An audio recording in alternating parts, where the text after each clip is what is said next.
টি-20 ক্রিকেটের প্রতিটি বলই গুরুত্বপূর্ণ।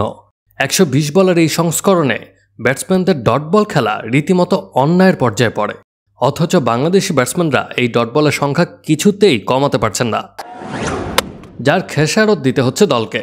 বলাররা অল্প রানের প্রতিপক্ষকে আটকে রাখলেও ব্যাটিং ব্যর্থতায় ম্যাচ হারতে হচ্ছে। গতকাল চট্টগ্রামে টস জিতে আগে ব্যাট করতে নেমে নির্ধারিত ২০ ওভারে ৯ উইকেট হারিয়ে ১৪৯ রান করেছিল ওয়েস্ট ইন্ডিজ। জবাবে ২০ ওভারে ৮ উইকেট হারিয়ে ১৩৫ রান করে বাংলাদেশ। ১৪ রানে হারের দিনেও প্রচুর ডট বল খেলেছেন ব্যাটসম্যানরা।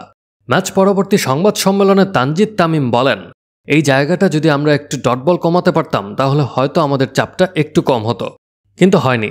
এটা আমাদের খুঁজে বের করতে হবে যে কিভাবে ডট বল আরও কম করে খেলাটাকে আগে নিয়ে যাওয়া যায়।